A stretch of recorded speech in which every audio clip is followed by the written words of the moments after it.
Magandang araw sa lahat ng nakikinig sa channel na ito. At mapagpalang araw sa ating butihing narrator na si Sir Casper. Gusto ko lamang ibahagi sa inyo at sa lahat ng mga tagapakinig ang aking karanasan sa lugar ng aking asawa sa isang liblib na sityo sa lalawigan ng Leyte. Itago niyo na lamang po ako sa pangalang Carlito. Tubong San Jose del Monte, Bulacan. Edad 51 na sa kasalukuyang taon. Nangyari ang karanasan kong ito taong 1990. Nakilala ko ang aking asawang si Elena sa Maynila. Nagtatrabaho kasi ako bilang kargador sa palengke at si Elena naman ay isang tendera. Tubong Leyte ang asawa ko, mga kaswang. Napadpad lamang siya sa Maynila para magtrabaho. Subalit noong naging mag-asawa na kami, ay napagpasyahan naming umuwi sa probinsya nila at doon na manirahan. Ayon kasi sa asawa ko ay mas mainam ng doon na manirahan. Dahil sa may malawak na lupain naman ang kanyang mga magulang. Doon na lang raw ako magtatrabaho. Total naman ay may naitabi naman kaming ipon. Magne-negosyo na lamang raw kami ng babuyan at pagtulungan na lang naming palaguin iyon. Pagkarating namin sa probensya nila Elena, ay napansin kong kakaunti lamang ang mga nakatira sa kanilang sityo. Habang naglalakad na kami papunta sa bahay ng mga magulang niya, may nakasalubong kaming isang matandang babae. At matalim ito kung makatitig sa asawa ko. Pagkatapos ay tumingin ito sa tiyan ni Elena. "Ale, may problema po ba? Kakaiba kasi ang titig na ipinakul ninyo sa asawa ko." Mahinahong tanong ko sa matanda.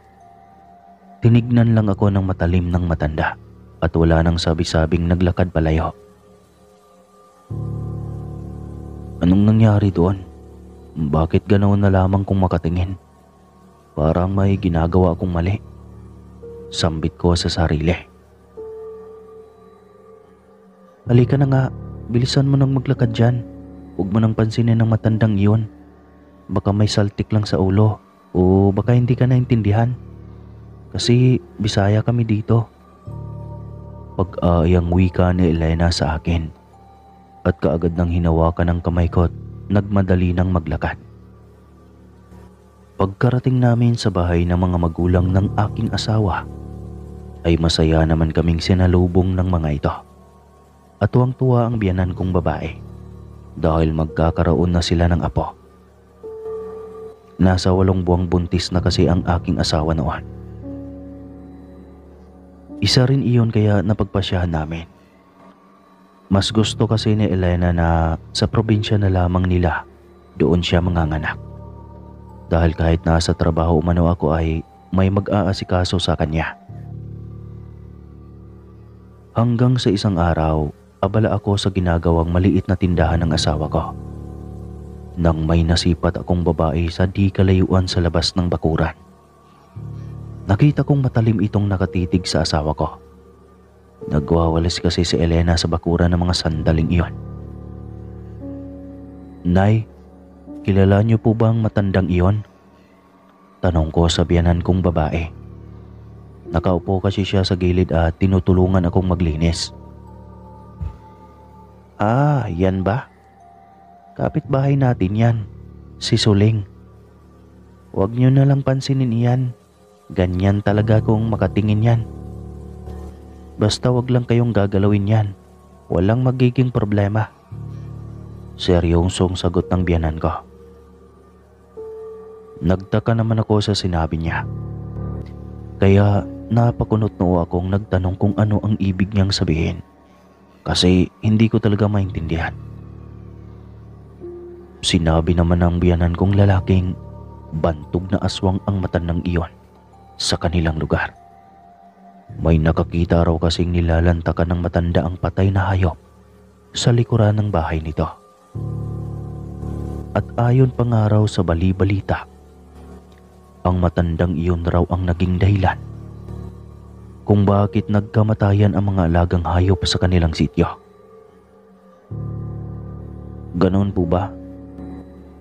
Totoo ba talaga ang mga aswang na Anisya? Tanong ko sa kanya dahil ni minsan ay hindi pa naman ako nakakita ng aswang. May naririnig na sabi-sabing aswang, oo. Pero yung nakita talaga, ni minsan ay hindi ko pa naranasan noon. Sinabi naman ng biyanan kong babaeng wala naman raw mawawala kung maniniwala ako sa mga sinasabing aswang o kahit ano pa mang kababalaghan. Kahit na hindi ko nakita o napatunayan, ang mahalaga ay ligtas ako at ang pamilya ko. Makalipas ang ilang araw, napapansin kong sa tuwing umuwi ako ng hapon galing sa bukid, nakikita kong palagi na lamang nakatanaw sa bahay namin ang matandang iyon. Parang may idaabagan ito palagi. Noong unay hinayaan ko na lamang iyon sa pag-aakalang baka ganoon nga talaga ang gawain ng matanda.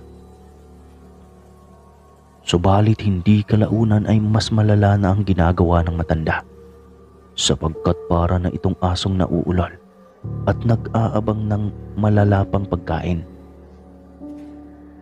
Pansin ko kasing tumutulo na ang laway nito at nalanghap ko ang napakabahong nitong amoy na para bang ilang buwan nang hindi naliligo. Tuwing gabi rin ay nakakarinig na ako ng huni ng wakwak at mga mahihinang pag-angil sa labas ng bahay. At sa tingin ko ay malapit lamang iyon sa gilid ng kwarto namin. Minsan naman ay may bigla-biglang kumakalabog sa taas ng bubungan at parang mga pusang nag-uunahang maghabulan. Kaya naalarma na ako at napasambit sa sariling hindi na normal ang mga nangyayari sa paligid. Minsan, sinabihan ko ang asawa kong mag-iingat at huwag makikipaglapit sa matandang bantog na aswang sa lugar nila dahil baka mapano siya at ang sanggol na dinadala niya. Ang palagi niya namang sinasagot ay huwag raw akong mag-alala dahil hindi naman daw totoong aswang ang matandang si Suling. May sakit lang daw ito sa pag-iisip kaya kumain ng hayop o kaya naman ay baka gutom at walang makain. Ay naku naman Elena, basta makinig ka na lang sa sinasabi ko. Para sa'yo din naman ang mga ipinapayo ko.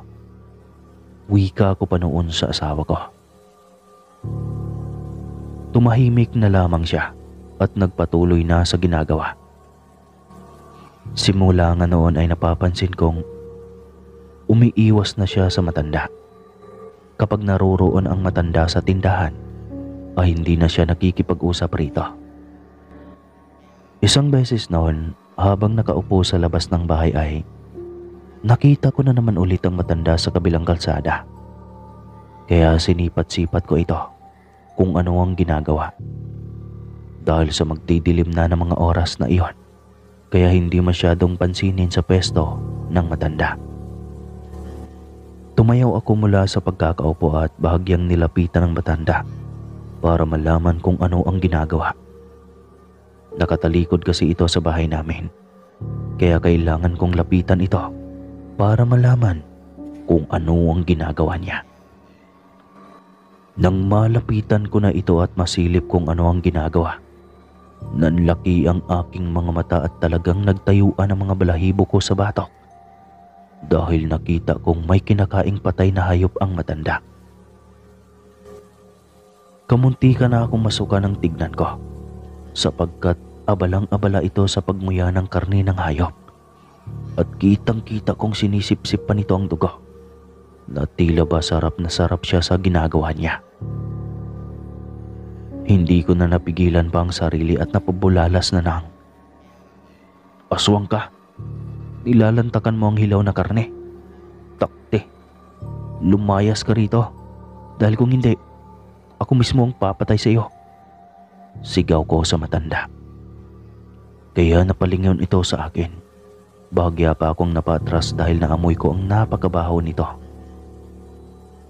Buhagag ang mga buhok at matalim itong tumitig sa akin. Habang patuloy pa rin sa pagmuya ng mga nakakadiring hilaw na karni ng hayop. Maya-maya pa ay pinunasan nito gamit ang palad ang tumutulong dugo. Kaya mas lalo akong nandiri dito. Kaagad na tumayo ito at tumakbo patungo sa bahay niya. Natanaw ko pang mabilis na pumasok ang matanda sa maliit niyang kubo. Kaya bumalik na din ako sa bahay namin. Kinagabihan matapos kaming kumain ay nag-aayos na ng higaan ang aking asawa para makapagpahinga na kami. Nang sa biglang may narinig kaming malakas na kalabog sa bubungan. Akala mo ay may nalaglag na bunga ng niyog o kaya ay may namamato. Narinig kong sumigaw ang biyanan kong lalaki dahil sa pag-aakala nitong may namamato sa bubungan namin. Nakita kong mabilis siyang nagtungo sa pintuan para sawayin sana ang may gawa. Nang buksan niya na ang pintuan, ay nagulat na lamang kami nang bigla siyang sumigaw. Kaya napatakbo na ako papalapit sa kanya at nagtanong kung ano ang nangyari. Nang makalapit na ako ay napansin kong parang nangangatog ang biyanan ko at nagwikang. May nakita umano siyang malaking aso na kulay itim sa labas ng bahay. Magsasalita na sana ako nang walang ano-ano'y. May narinig kaming huni ng wakwak at kasunod noon ay mga kaluskos sa taas ng bubungan. Kaagad na kumuha ng itak ang biyanan kong lalaki sa kusina at agad nang lumabas ng bahay. Kaya sumunod na rin ako sa kanya at bit-bit ang ibinigay ng biyanan kong babaeng buntot ng bagi at langis na gawasan niyog na may orasyong panlaban sa aswang. Sinabihan ko ang asawa kong isarado niya ang pintuan pagkalabas ko. Nang makalabas na nga ako ng pintuan ay sinipat ko pa kung nasaan ang biyanan kong lalaki. Mabuti lang at may buwan ng gabing iyon, kaya maliwanag sa labas ng bahay. Nakita kong patungo na sa likuran ng bahay ito, kaya mabilis ko na itong sinundan. Nakailang hakbang pa lang akong nang may marinig akong pagaspas at huni ulit ng aswang. Kaya sandali akong napatigil at hinanap kung saan nanggaling ang huni. Ayop kang aswang ka. Papatayin mo na kita bago mo makuha ang apo ko. Sigaw ng biyanan kong lalaki habang iwanasiwas nito ang itak sa itaas. Napatingin naman ako sa gawin niya dahil may nasipat akong isang babae na nakakubli sa may nakatumbang puno sa di kalayuan sa kinatatayuan nito. Halos hindi ako makagalaw sa kinatatayuan ko nang tuluyan ko nang masilayan ang napakapangit na mukha ng aswang. Para isa itong halimaw na napapanood ko lamang sa pelikula noon. Buhaghag ang buhok nitong kasing tigas ng alambre at mapupula ang mga matang matalim na nakatitig kay Tatay Gaspar. Habang nakangisi itong naglalaway ng kulay pulang likido. Bago pa man ito masunggaban ang biyanan ko ay mabilis na akong tumakbo, lumapit sa aswang. At agad na hinampas ko iyon ng buntot pagi. Walang pag-aatubiling hinambalos ko ng hinambalos ng buntot ng pagi ang aswang. Malalakas na pag-angil ang pinakawalan ng aswang, kung kaya't gulat na gulat ang biyanan kong lalaki at napatingin sa gawi kung nasaan ang aswang. Mabilis na nagkubli ulit ang aswang sa malaking puno. Habang umaangil ito, nag-iba na rin ang simoy ng hangin at naging malinsangan na ang paligid. Dahil nakakaamoy na ako ng napakabahong amoy patay na amoy imbornal. Ilang sandali pa ay nagulat na lang ako nang bigla nitong tinalunan ang biyanan ko. Kaya nabitawan niya ang itak at tumilapon iyon. Kaagad na dinaganan ng nilalang ang biyanan ko. Pagtatapos ay sinakal ng napakahigpit. Kaagad ko naman iyon hinampas ng puntot pagi. Subalit mas nanggalaiti lang ito at ako naman ang hinarap nito. Bigla akong napaatras at nangatog ng masilayan ko ito ng malapitan.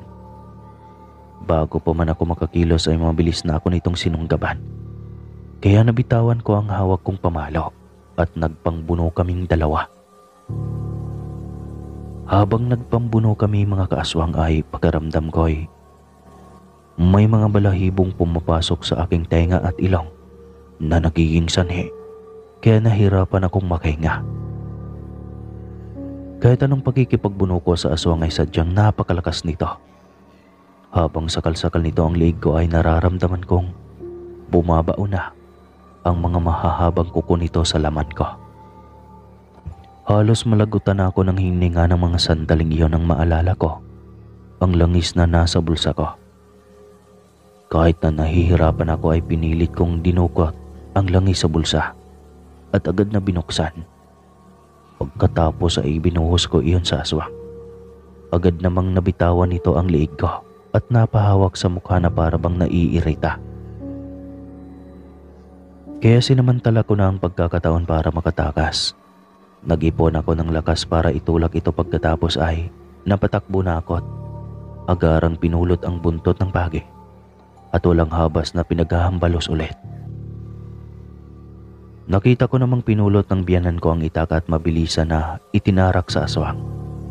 Malakas na napasigaw ang aswang, pagkatapos ay umaangil itong kumaripas ng takbo palayo.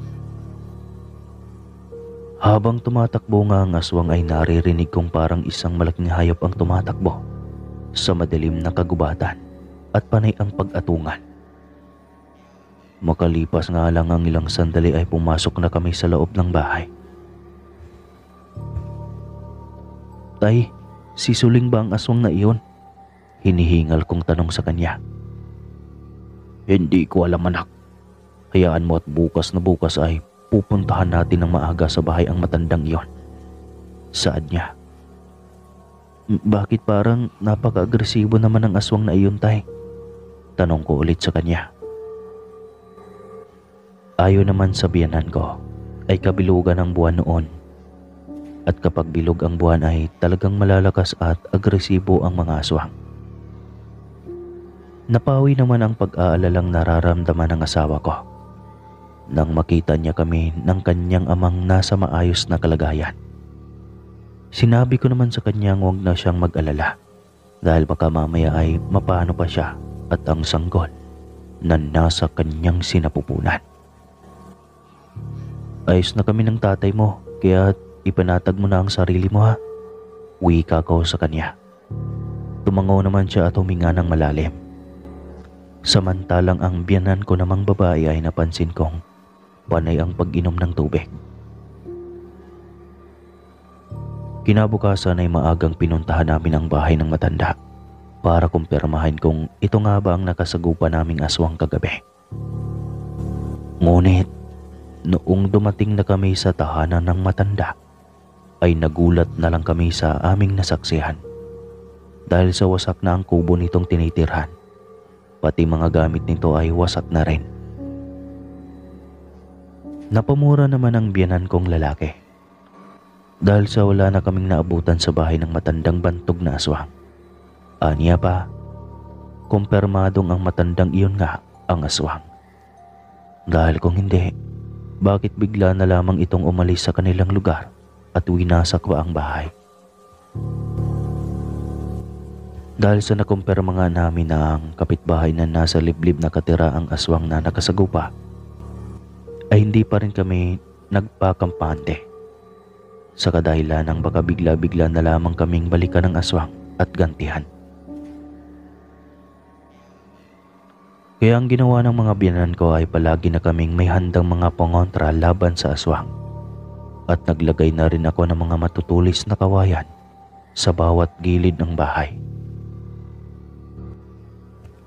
Makalipas ang ilang araw, ay nabalitaan na lang namin na may nakitang bangkay ng babae sa bukid. Ang matandang si Mang Istong, aniya pa nga, kasalukuyan umuna siyang nangunguha ng mga panggatong at mga ligaw na gulay na may makita siyang bangkay ng babae. Akala niya nga pa raw ay natutulog lang iyon. Ngunit nang lapitan niya ay isa na pala itong malamig na bangkay. Nakadapa ang bangkay na babae at nakita niyang may mga latay sa katawan na animoy pinagpiyestang hambalusin ng kung anong matutulis na bagay. Dahil nakadapa ang bangkay, kaya hindi niya muna namukhaan kung sino iyon. Umuwi muna siya sandali para magtawag ng barangay at para makuha na ang bangkay sa bukid. Nang marinig namin iyon ay kaagad na kaming nagtungo sa barangay para makita kung sino ang patay na babae. May kutob kasi kaming baka ito na yung aswang na nakasagupa namin ng aking biyanan. Pagdating namin sa barangay ay marami ng mga taong nagkukumpulan. Kaya nakisiksik na lamang kami ng biyanan ko para masilip ang bangkay. Nang masilip na namin iyon, ay kumpirmado ngang ang matandang sisuling ang bangkay na nakita ni Mang Istong sa bukid. Nakita ko rin ang mga sugat at latay nito sa braso at sa iba pang parte ng katawan. Dahil noong naglaban kami ay hinampas ko ito ng buntot pagi bago ako nito dinumog noon. Agad naman itong ipanalabing na lang ng kapitan ng barangay at hindi na nag-imbestiga pa ng kung ano ang ikinamatay ng matanda, gawa ng napakabaho na ng bangkay.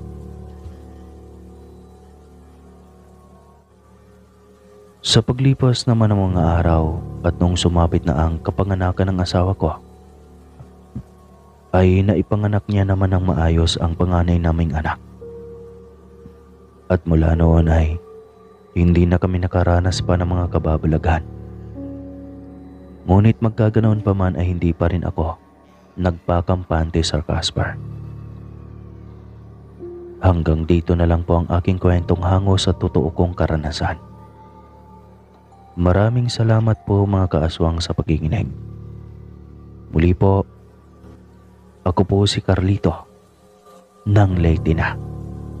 Salamat sa pag-subscribe.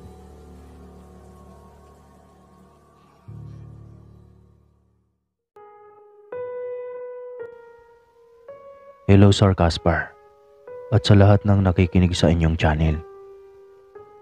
Itago niyo na lamang po ako sa pangalang Nardo. Nakatira dito sa lalawigan ng Leyte. Nais ko lang pong ibahagi sa inyo ang aking karanasan tungkol sa isang nilalang na hindi ko inaasahang mismo ang sarili ko ang makakatuklas nito. Dekada 90 nang mangyari. Dahil sa binata pa lang ako ng mga panahong iyon, ay talagang puro inuman at barkada lamang ang inaatupag ko kapag wala na akong ginagawang trabaho. Naalala ko pa ngang nagagalit na ang aking ina dahil sa baka hindi kalaunan ay magkakasakit na umano ako sa ginagawa kong pag-iinom. Ang tanging sinasabi ko lang naman sa aking ina tuwing nagagalit ito ay huwag siyang mag-alala dahil malayo sa iniisip niya ang mangyayari sa akin.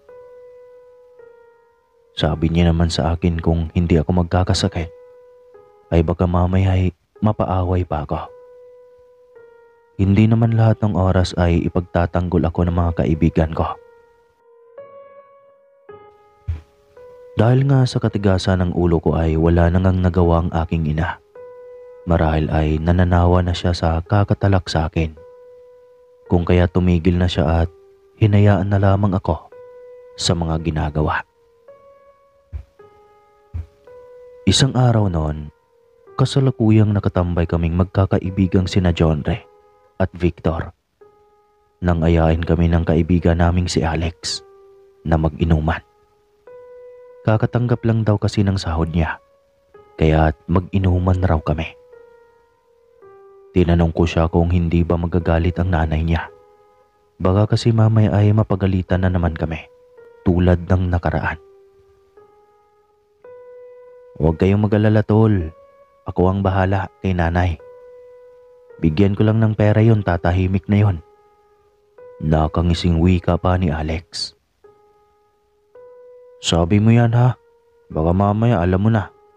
Kapag nasa kasarapan na tayo ng inuman bigla na lamang tayong sermonan ng nanay mo. Sigundang wika pa ni Jonre. Sus, wala ba kayong tiwala sa akin? Ako nga ang bahala sa inyo eh. Tsaka huwag kayong mag-alala. Sinasabi ko sa inyong hindi nga magagalit si nanay. Dumating kasi ang tiyuhin kong si Tio Canor, kaya mahihiyang magtatalak yon. Paniguradong wika niya. O sige, call kami dyan. Paano mamaya, punta kami niya na Victor at John Ray sa bahay mo ha? Wika ko kay Alex.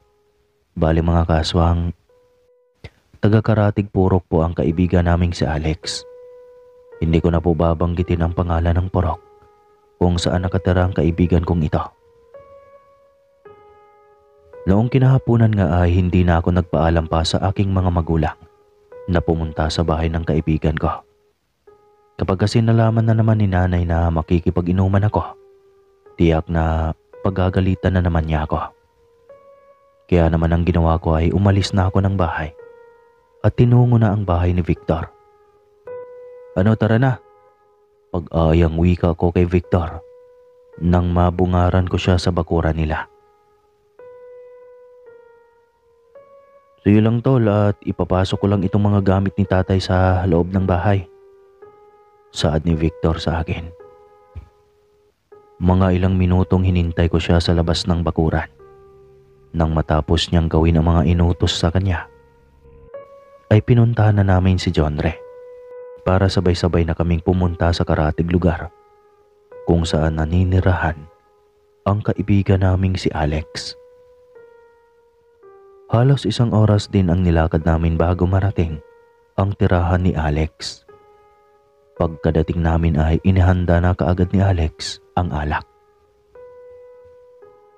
Nasipat ko naman sa kabilang lamesa ay may mga matatandang nag-iinuman kasama ang ama ng kaibigan namin. Marahil ang mga matatandang iyon ay mga katrabaho iyon ng ama ni Alex. Sinabi naman ng ina ni Alex na kumain na muna raw kami bago mag-inuman. Nang sa ganaon ay hindi umano kami malasing kaagad. Himala, ang bait yata ng nanay mo ngayon. Pabulong kong wika kay Alex. Sabi niya namang malaki-laki kasi ang sinahod niya, kaya't malaki ang naibigay niyang pera sa nanay niya.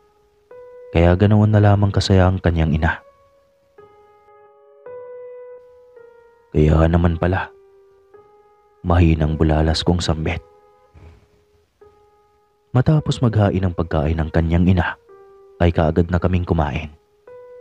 Habang kumakain na kami ng mga kaibigan ko, ay naagaw ang atensyon ko sa lamesa kung saan nakikipag-inuman ang tatay ng kaibigan ko.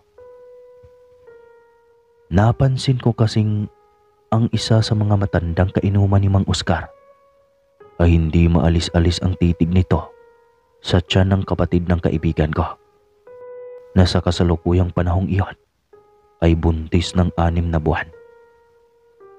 Bahagya ko namang siniko ang kaibigan kong si Alex at tinanong ito kung kamag-anak ba nito ang lalaking nasa dulo ng upuan sa lamesa. Yun ba? Hindi namin kamag-anak yun. Bagong katrabaho ni tatay, yun si Mang Silso. Isinama nila dito para naman hindi maiwang mag-isa sa baraks ang matanda. Naaawa kasi si tatay dahil maiiwang mag-isa lang iyon sa baraks. Sagot niya sa akin. Dagdag pa nitong sabi, huwag ko na lang daw pansinin ng matanda. Dahil maging siya man ay kanina pa rin niya napapansin iyong panay tingin sa kanyang kapatid. O baka naman may anak ring buntis ang matandang iyon. Siguro naalala niya sa kapatid mo ang anak niya. Segundang wika ni Victor. Siguro nga. Bulalas na tugon ni Alex. Noong matapos na kaming kumain ay tsaka na kami tumagay ng alak. Tamang kwentuhan at asaran lang ang ginagawa namin, tulad ng pangkaraniwang nag-iinuman. Sa paglipas ng mga oras, kahit anong iwas ng tingin ko sa matandang sinasabi ni Alex na si Mang Celso, ay hindi ko talaga maiwasan Hindi ko alam kung bakit. Pagkaramdam ko kasi ng mga sandaling iyon ay may hindi tamang nangyayari. Hindi kalaunan ay napapansin kong kapag natatapat na sa matanda ang basong may lamang alak, matapos nitong inumin iyon, ay para bang pinupunasan niya ng bahagya sa pamamagitan nang hinliliit ang bunganga ng baso. Noong una ay inakala kong baka hindi sinasadya ng matanda ang pagdampi nang hinliliit niyang daliri sa bunganga ng baso. Kaya pinilit ko na lamang na iwasan iyon. Binaliwala ko na lang ang mga napapansin ko at pilit kong itinuon ang pansin sa mga kasamahan ko. Makalipas ang 1 oras, ay ubos na ang pulutan namin. Kaya nagpresenta ako sa mga kasama kong ako na ang manghihingi ng pulutan sa kusina. Sige tol, humingi ka na lang kay nanay ng pulutan. Nandun siya sa kusina at nagluluto ng pulutan. Wika pa sa akin ni Alex. Bit-bit ang mangkok ay tinungo ko na nga ang kusina para manghingi ng pagkain. Nakita ko namang naroroon ang kapatid ni Alex na buntis. Kausap ang ina nito. Narinig kong nag-uusap ang mga ito patungkol sa matandang kainuman ni Mang Oscar. Kaya sandali muna akong huminto at pinakinggan ang pinag-uusapan nila. Ayon nga sa narinig ko, ay napapansin umano ng buntis na kanina pa siya tinitignan ng matanda at para bang naglalaway umano ito sapagkat panay ang paglunok ng laway. Sinabi naman ng ina nitong huwag na lamang lumabas ng sala. Pumunta na lamang siya sa kwarto at doon magkulong dahil ang hinala nito ay aswang umano ang matanda. Matapos kong marinig iyon ay napadda ako at napapaisip. Subalit bago pa man ako makakilos ay lumingon na ang ina ni Alex at nakangiting nagtanong kung ano ang ginagawa ko sa kusina. Manghihingi po sana ako ng pulutan. Medyo nautal pa ako. Sabay inabot ang mangkok na dala ko. Kaagad naman itong kinuha iyon at mabilis nang sinandukan. Samantalang ang kapatid naman ni Alex na buntis ay lumabas na ng kusina at sa tingin ko ay pupunta na iyon sa silid nito tulad ng napag-usapan nilang mag-ina. Matapos ibalik sa akin ng ina ni Alex ang mangkok na may laman ng pulutan, ay nagpasalamat ako sa mga ito. Pagkatapos ay bumalik na sa pwesto ng mga kaibigan ko at nakipag-inuman na. Makaraan lang ang ilang minuto ay nakaramdam ako ng pagkaihi. Kaya't sandali akong nagpaalam sa mga ito para umihi sa likuran ng bahay.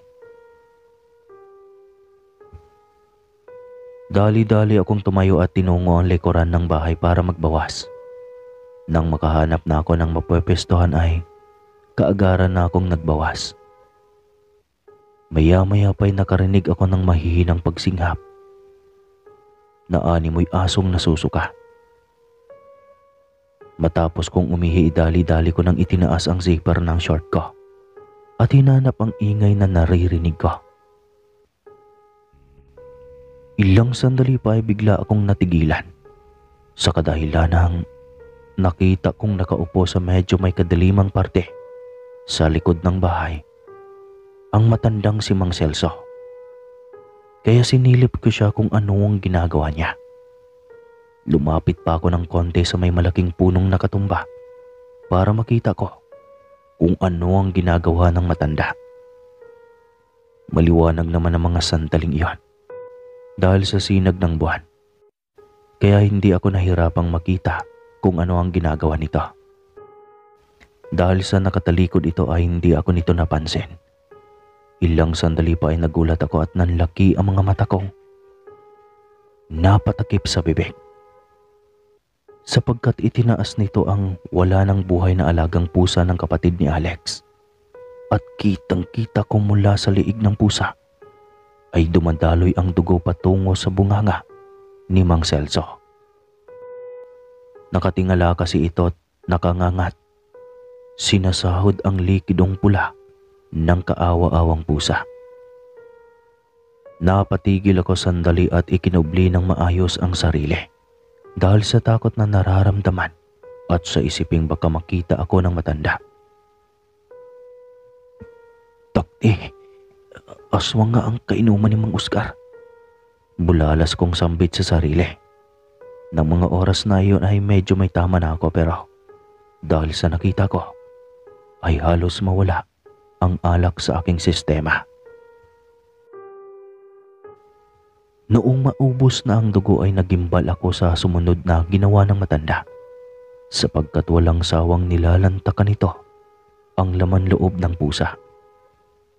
Hindi na ako makagalaw pa sa pinagkublihan ko ng mga sandaling iyon dahil sa mga nasaksihan ko at sobrang lakas na ng kabog ng dibdib ko. Ilang sandali pa ay tapos na si Mang Celso sa ginagawa nitong nakakasuka at nakakahindik. Nakita ko siyang kaagad nang pumunta sa gilid ng bahay. May giripo kasi doon, kaya mabilis na itong naghilamos ng mukha para matanggal ang bakas ng mga dugong dumidikit sa mukha. Matapos gawin iyon ng matanda ay pumasok na ito sa loob ng bahay na para bang wala man lang nangyari. Sandaling napasalampak ng upo ako sa lupa dahil sa hindi ko napigilang manlambot ang mga tuhod ko at mga tog. Humugot muna ako ng malalim na hininga at nag-ipon ng lakas loob bago bumalik sa loob ng bahay. Nang makalapit na ako sa mga kaibigan ko ay nasipat kong mabalasik na tumitig sa akin ang matanda. Kaya tagaran akong nag-iwas ng tingin.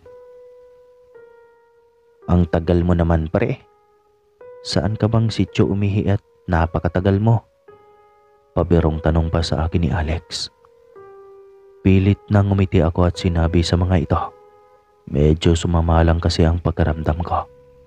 Kaya nagpahinga na muna ako ng bahagya. Kaagad namang nagtanong ang kaibigan kong si John Ray kung kumusta na ang pagkaramdam ko. Maayos na raw ba ako?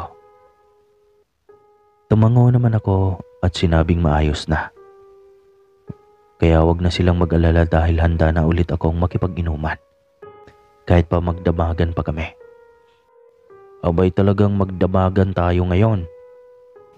Walang uuwing hindi gumagapang. Natatawa pang wika ni Victor na halatang lasing na. O siya, sa'yo na itong isang basong alak. Nakalimang ikot na kami ng alak eh. Wika pa muli ng kaibigan ko. Kaagad ko iyong kinuha at itinungga na para maibisan ang kabang nararamdaman ko. Habang nag-iinuman na nga kami, ay inisip ko kung sasabihin ko ba sa kanila ang tungkol sa mga nakita ko kanina. Kapag kasi sinabi ko sa kanila ang nakita ko ay alam kong walang maniniwala sa akin dahil hindi naman nila nakita ang nasaksihan ko. Lumipas sa mga oras ay hindi na talaga ako mapalagay. Kaya naman nagpaalam muna ako sa mga kaibigan kong lalabas at nagkunwaring iihi. Pero ang totoo ay nais ko lang talagang makalanghap ng hangin. At isiping mabuti kung dapat ko bang sabihin sa kanila ang nakita ko. Alam kong nakita mo ako. Alam kong nakita mo ang ginawa ko kanina. Bakit hindi mo sabihin sa kanila? Untag na wika ng matanda sa matigas na boses. Nagulat naman ako at napatingin sa matandang hindi ko inaasahang naroroon na pala ito sa likuran ko. Hindi ko napansing sumunod pala ito sa aking lumabas ng bahay. Mas natakot pa ako nang masilayan ko ang mga mata nitong namumulat, nagbabaga, at mabalasik na nakatingin sa akin. Hindi ako makagalaw at para akong napako sa kinatatiwahan ko ng mga sandaling iyon. Habang garalgal na itong pabulong na nagsalita. Nababasa ko ang isip mo, bata. Kaya kung ako sa'yo ay manahimik ka na lang kung ayaw mong magtagulo dito. Garalgal na saad nito sa akin. Dagdag pang sabi nito ay alam niyang iniisip ko kung isa ba siyang aswang. At oo ang sagot niya. Isa siyang aswang. Nabibilang siya sa mga lahing awok. Ngunit kung iniisip kong masama sila ay isa iyong malaking pagkakamali. Dagdag pa nitong sabi. Hindi lahat ng awok ay masama. Meron ding mga mabubuting tulad niya at namumuhay lang ng tahimik. Katulad ng mga tao ay gusto rin nilang mamuhay ng normal. Kumakain din sila ng mga pagkain katulad ng kinakain ng normal na tao. Alam rin ng matandang mula pagdating ko kanina ay palihim ko na siyang pinagmamasdan at pinapakiramdaman. Sa kadahilan ng mas malakas ang kanilang pagkaramdam kaysa sa normal na tao. Pero ano yung nakita ko kanina? Iininom mo ang dugo at kumain ka ng hilaw na karne. Kinakabahang tanong ko sa matanda. Sa isang kurap lang ng mga mata ko ay bumalik na sa normal. Nakaanyuan ang matanda. Naging maamo na ang kanyang itsura. Kaya nabawasan ang kabang nararamdaman ko at napahinga ako ng malalim. Ayun ba? Normal na sa aming mga awok iyon. Dahil sa hindi ako kumakain ng tao ay mga hayop ang kinakain ko.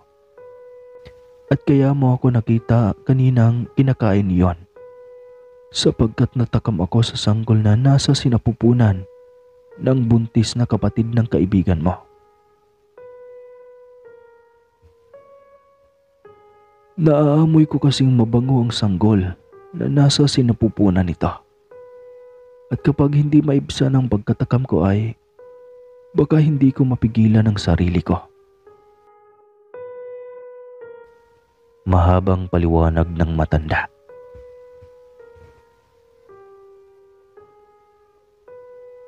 Dagdag pa nitong wika kaysa biktimahin niya ang buntis ay mas nanaisin pa niyang karne ng hayop ang kanyang kakainin kaysa makapananggit siya ng ibang tao. Bahagya akong nakahinga ng maluwag nang malaman ko ang buong katotohanan. Nahihiya namang humingi ako ng paumanhin sa matanda dahil pinag-isipan ko siya ng masama. Samantalang kapakanan lang ng ibang tao ang iniisip nito at ayaw nitong makagawa ng hindi maganda. Pagkatapos naming mag-usap ay bumalik na ako sa pwesto ng mga kaibigan ko at napagpasyang ilihim na lamang ang nasaksihan ko kanina. Naging maayos naman ang inuman at walang nangyaring kaguluhan sa bahay ng kaibigan ko ng gabing iyon. Hanggang sa tinamaan na kami ng sobrang pagkalasing. Kaya doon na ako nakatulog sa bahay ng kaibigan ko. Mula noon mga kaaswang ay unti-unti ko nang binago ang sarili. Hindi na ako nakikipag-inuman kung kani-kanino lang. At mas itinuon ko na lamang ang pansin sa pagtatrabaho. Nagulat naman ang aking ina dahil sa unti-unti kong pagbabago. Minsan pa nga ay biniro ako nitong mukhang nilalagnat umano ako. Dahil hindi na ako laman ng inuman palagi. Sinabi ko na lamang sa kanyang kailangan ko ng magbagong buhay. At baka mamaya ay magkakatotoo ang mga sinasabi niyang magkasakit ako. Mahirap na at napakabata ko pa. Natawa naman ang aking ama at sinabing tama lang ang ginagawa ko. Dahil hindi sa lahat ng oras ay malakas ang pangangatawan ng tao. Simula rin ng gabing makita ko ang matanda mga kaaswang, ay hindi ko na muli pa itong nakitang sumama sa bahay ng kaibigan ko. Kapag nag-iinuman ng kanyang ama at mga katrabaho nito, ay wala na ito. Noong itinanong ko naman kung nasaan na si Mang Celso, ay sinabi ng ama ni Alex na umalis na sa trabaho ang matanda. 1 linggo lang raw ang itinagal nito sa trabaho. At gaya po ng dati ay Pansamantala kong tatapusin ang kwentong ito kasi tapos na. Hanggang dito na lang po ang aking kwento mga kaaswang. Maraming salamat po sa lahat ng nakikinig ngayon at walang humpay na sumusuporta. Marami ding salamat sa lahat ng nag-subscribe. Muli po, ako po si Nardo ng lalawigan ng Leyte. Ingat mga kawakwak.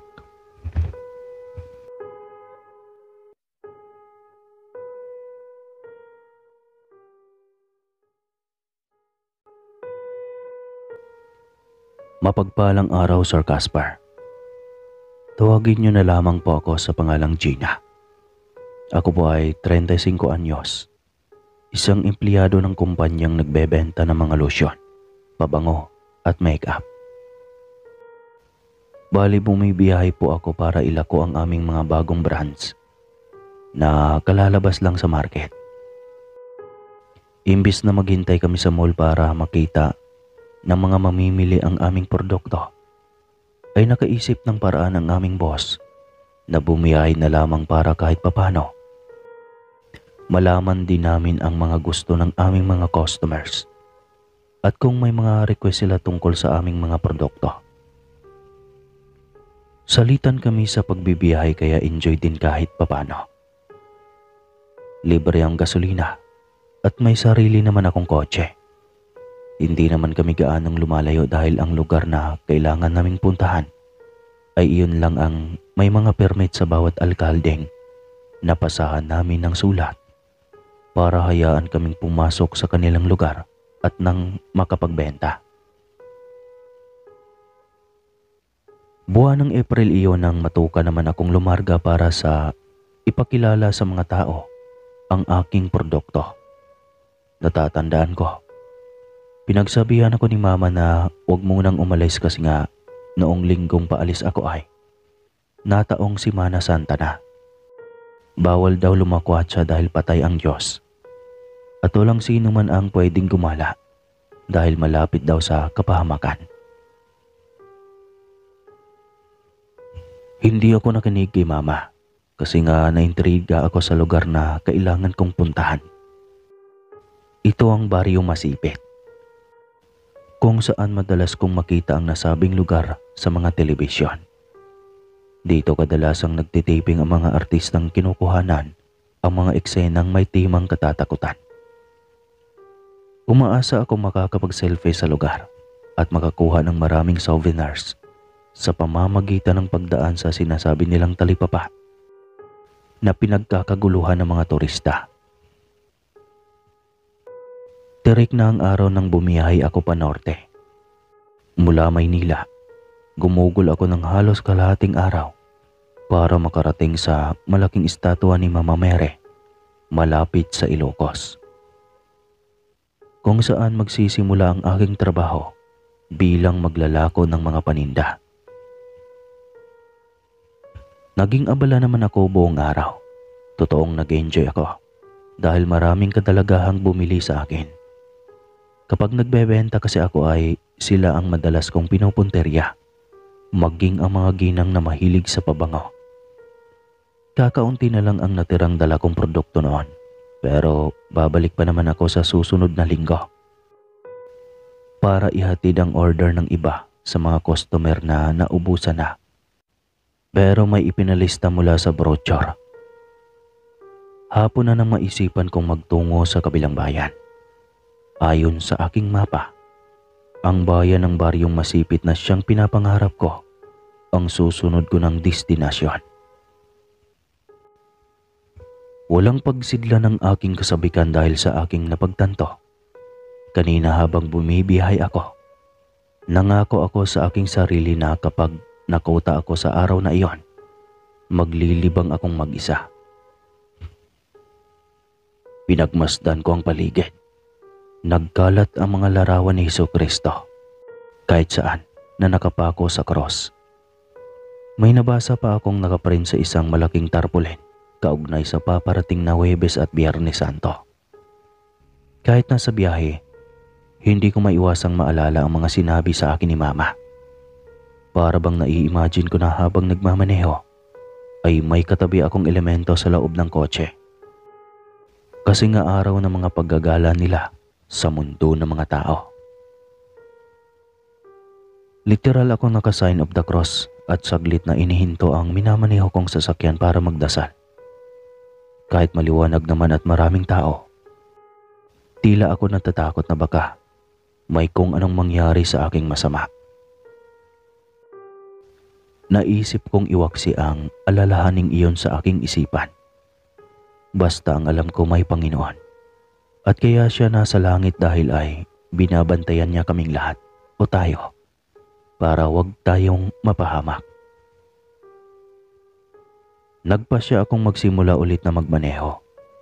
Binabagtas ko ang kahabaan ng Bagahan Highway hanggang sa mapahinto ako sa isang sangang daan. Sa bandang ito lang ako nalito.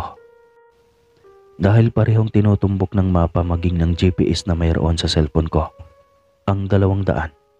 Kaya hindi nakatiis na nagtanong ako sa isang aling medyo may edad na at may hawak na tungkod habang nakaupo sa isang lumang waiting shed sa may kalsada na iyon. Ngumiti ang matanda kahit napansin ko ay hindi naman umaabot sa mga mata. Bigla pang naglumikot ang mga mata nito na tila balisa bago itinuro ang kaliwang daan tsaka kumaway. Sabi pa niya, malaking baryo ang pupuntahan ko kaya hindi ako maliligaw. Pagdating ko sa unahan ay magtanong-tanong na lang daw ako. Ikinampay-kampay pa nito ang mga kamay na tila natutuwa sa kanyang ginagawa. Para sa akin, masyadong werdo ang ginagawa niya.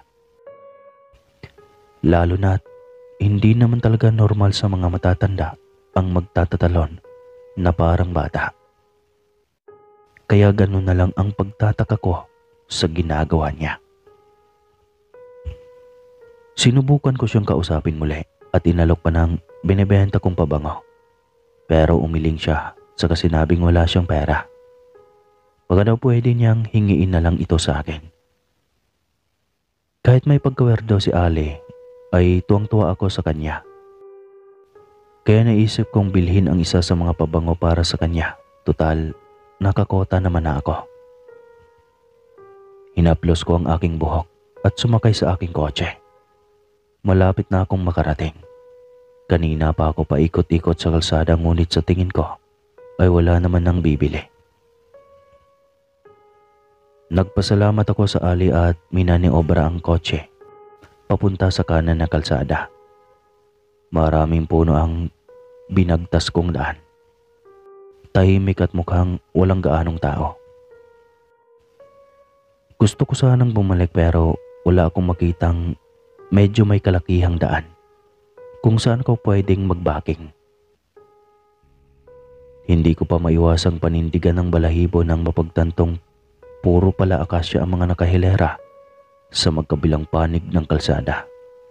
Ewan ko ba, para lang kasing may mga matang nakatingin sa akin habang dumaraan ako sa kalsadang iyon. Papadilim ng papadilim na ang tinatahak kong daan. Medyo maliwanag pa naman, pero sinisigurado kong nakalak ang aking kotse upang makaiwas sa anumang nagbabadyang panganib. Siniguro ko ding nasa compartment ang aking botelya ng tear gas para ipangontra sa mga masasamang loob. Baku-bako ang kalsada kaya panay ang pag-alog ko sa loob. Ayos lang sana iyon, basta ba walang aberyang mangyayari para makarating ako kaagad sa aking pupuntahan. Kaso lang nang sa tingin ko ay ilang metro na ang layo ko mula sa nilikuan kong kalsada, ay bigla namang tumirik ang aking sasakyan. Dito na ako kinabahan ng todo. Papadilim na talaga at nag-iisa ako. Wala man lang kahit na pinakamalapit na kabahayang pwede kong lapitan para makahingi ng tulong. Sinubukan kong bumaba para tignan kung ano ba ang nangyari. At nagulat ako nang sumabit pala ang gulong ng aking sasakyan sa isang kanal. Kaya kahit iatras ko at iabante ko pa ito, ay hindi ko kayang gawin. Kailangan nito ang hilahin man lang para makalabas sa kanyang kinasasadlakan. Kung bakit naman kasi dito pa ang lugar na kailangan kong daanan para makarating sa Baryo Masipit. Wala pa namang malapit na talyar o kahit sino na pwede kong mapakiusapan. Muli akong pumasok sa kotse at inilak ang mga pinto. Mataman akong nag-isip kung ano ba ang pwede kong gawin. Hindi naman pwedeng basta na lang akong maglakad sa kadiliman dahil hindi ko alam kung anong klaseng mga nilalang ang pwede kong makasalubong sa daan. Muli kong binuhay ang makina tsaka pinaarangkada ito. May pakiramdam akong mailalabas ko doon ang kotse. Kaya naman itinudo ko na ang pagtapak sa gas hanggang sa makarinig ako ng malakas na kalampag at pag-angat ng gulong na sumabit. Muli kong minaniobra ang handbrakes tsaka bumaba ng sasakyan. Nakahinga ako ng maluwag nang makita kong nasa kalsada na ulit ang gulong ng aking sasakyan. Dali-dali akong sumakay sa kotse tsaka pinaharurot iyon palayo. Kailangang bilisan ko ang pagpunta sa Baryo Masipit dahil may mga kailangan akong pagbentahan doon. At syempre, para makakuha na rin ng mga litrato. Nagkanda ligaw-ligaw ako habang nagpapatakbo ng sasakyan. Ayon sa aking GPS, ay malapit na ako sa purok kung saan naghihintay ang ilang mga taga-baryo na pupuntahan ko. Kakaiba ang baryo na iyon dahil parang munting kabayanan sa gitna ng malawak na patag. May maliit na establishmento, munting hotel, may napaka-cute na parke, at marami pang makakapaglibang sa isang taong mahilig tumuklas ng mga magagandang tanawin. Hindi ako palaging nagbabakasyon kaya naman susulitin ko na ang lakad na ito. Kahit pa madalas akong paringgan ng aking mga katrabaho na nagmimix daw ako ng business with pleasure. Nagagawa ko naman ng maayos ang trabaho ko. Nang makarating ako sa bandang dulo, ay may nakita na naman akong sangang daan. At sa pagkakataong iyon, ay 3 na ang kailangan kong pagpilian. Ang aking cellphone ay nawala na ng signal. Kaya pinakiramdaman ko na lang kung saan ako dapat lumiko. May napansin akong matandang lalaki na may pasang kahoy na sa tingin ko ay gagawing panggatong. Mula ito sa di kalayuan ng gitnang kalsada, kaya nagpasya akong dumiretso na lang sa daang iyon. Nagminor ako at nagpasyang tanungin ang matandang lalaki. Habang kinakausap ko siya, hindi niya may tago ang pamimilog ng kanyang mga mata na animoy. Sabik yatang makakita ng tao. Bahagya akong kinilabutan sa paraan ng pagkakatingin niya. Ngunit dahil sa aking trabaho, kinakailangan kong ikumpos ang aking sarili at maging profesional.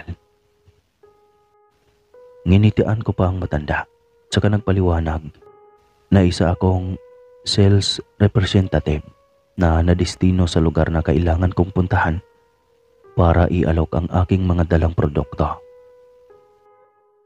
Tinanong ako ng matanda kung anong klaseng produkto iyon, kaya kinuha ko ang malaking bag sa tabi ng aking kinaupuan nang makita ko ring inilapag din niya ang pasan niyang mga panggatong.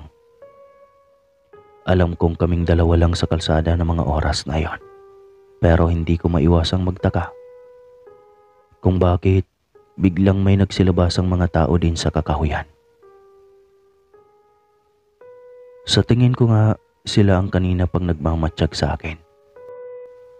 Kaya naman naisip kong huwag magpakampante at hayaan ang iisang bintana lang ang aking bubuksan. Sa tingin ko, hindi ang produktong binibenta ko ang sadya ng mga ito, kaya sila lumapit sa akin. Sa gulat ko, dinuro ako ng isa sa mga pinakapayat na matandang babae at pinagsabihang sa wakas, makakatikim na naman daw sila ng panibagong putahe. Sa totoo lang po, sobrang takot ang nararamdaman ko ng mga oras na iyon. Hintakot na inilak ko bigla ang mga bintana at pinto.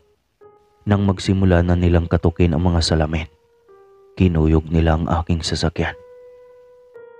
May sumampa pa at higit sa lahat, animoy tigring gutom na kinalampag ang pintuan. Nagsisisigaw ako sa labis na takot at halos mawala sa sariling katinuan habang pinagmamasdan ang kanilang ginagawa. Saglit akong nablangko ng isa sa mga tao ang pumatong sa hood ng sasakyan at naglaway. Kaya naisip ko, mali ang kalsadang nilikuan ko. Mukhang sa baryo ng mga aswang ako dinala ng kainosentehan ko at baka hindi na makaalis pa kapag nagpatuloy ako sa panginginig sa labis na takot. Mabilis kong pinagana ang aking isipan kahit nanginginig ng husto ang aking kamay at nangangatog ang buo kong katawan. Pati paglunok ko ay hindi ko magawa ng maayos.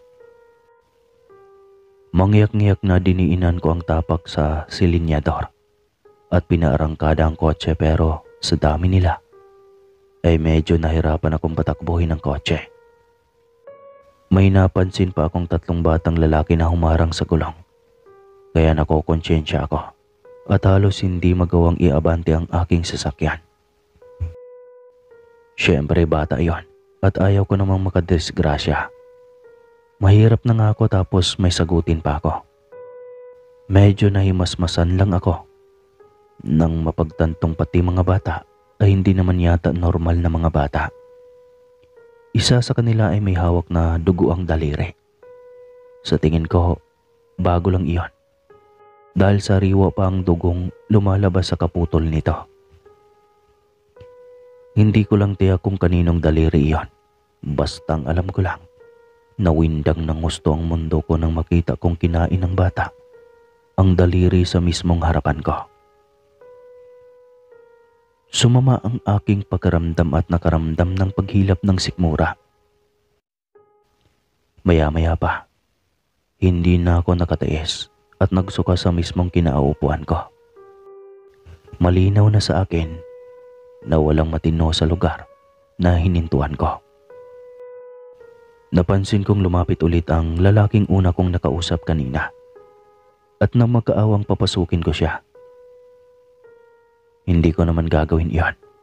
Hindi pa ako baliw para papasukin sila sa lugar na kinaroroonan ko ngayon. Ito lang ang pansamantalang lugar na ligtas ako mula sa kanila.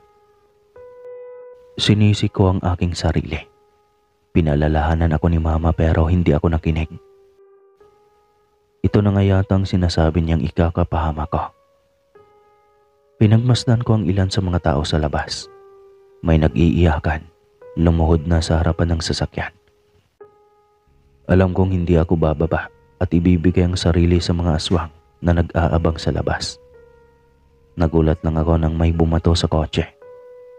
Naglalaway ito at gigil na dinuro ako. Naririnig ko ang mga sinasabi nila pero naging matatag ako. Kung papatay nila ako, pues kikilos na lang din ako. Muli kong diniinan ang pagtapak sa silinyador at minaniobra ang kotse palayo. Humabol lang mga aswang ngunit hindi na ako huminto. Nagpatuloy sa biyaheng hindi ko na alam kung saan patungo. Masyado akong naging tolero para isiping magkawang gawa kahit nasa panganib na ako. Naramdaman ko ang pagkalog ng aking sasakyan. Kaya alam kong may nasagasaan na ako. Pero bahala na. Kaysa naman ako ang mapatay nila. Mas lalo kong binilisan ang pagpapatakbo at nang sa tingin ko ay ligtas na ako, tsaka ako huminto. Doon ko na na-realize na mali si Mama. Hindi totoong patay ang Panginoon. Iniligtas niya ako mula sa tiyak na kapahamakan. Alam kong magsisilbi na itong aral sa akin. Sa pagkakataong ito, humagulgol ako. At inalala ang kaninang pangyayari na alam kong hindi ko kaagad makakalimutan. Muntika na akong mamatay. Bakit pa pinilit ko pang dumaan sa kalsadang iyon? Yumuko ako at saglit na pumikit habang nakasandal ang ulo ko sa manibela. Bigla na lang akong kinabahan nang may kumatok ulit sa aking bintana. Nang tignan ko ito, isa na namang matandang ali. Pagbubuksan ko na lang siya nang mapatitig ako sa damit niya. Duguan ito at mukhang iba ang nagmamay-ari ng dugong iyon. Hintakot akong sumigaw nang makita kong may inaangat siyang itak at malakas na ihahampas sana sa aking salaming bintana. Kaya naman, hindi na ako nakapag-isip pa at basta na lang pinaharurot ang kotse. Kahit pa alam kong nasagasaan ko na ang paa niya. Umatungal ang matanda pero hindi ko na siya hinintuan pa. Gayon na lang ang sapo ko sa dibdib nang makita kong may motorista siyang sinalubong at sinadyang magpasagasa rito para lang makapangbiktima at makakain ng mga lamang loob ng tao. Napasabunot ako sa aking buhok. Mababaliw na ako sa labis na takot. Nagdadalawang isip ako kung tutulungan ba ang driver ng sasakyang nakasunod sa akin o hindi. Nang makita kong bumaba siya at hindi na nakagalaw nang atakihin siya ng matanda, wala akong nagawa kundi ipagpatuloy ang pagmamaneho hanggang sa makahinga na ako nang maluwag nang makalabas na ng tuluyan sa nasabing kalsada. Aning mo nakikipagkarerahan ako kay kamatayan sa takot na baka maabutan akong muli ng mga aswang na alam kong uhaw sa dugo at lamang loob ng tao. Salamat sa Diyos, ligtas akong nakauwi. Ikinento ko kay mama ang aking pinagdaanan at nagpanobena pa bilang pasasalamat dahil sa ikalawang buhay na ibinigay sa akin ng Panginoon. Nagsilbi itong aral sa akin. Alam kong hindi na ako aalis nang hindi tumatawag kay Papa God sa lahat ng oras. At hanggang dito na lang po ang aking kwento, mga kaswa. Maraming salamat po sa lahat ng nakikinig. More power po sa inyong channel at God bless. Muli po, ako po si Gina ng Maynila.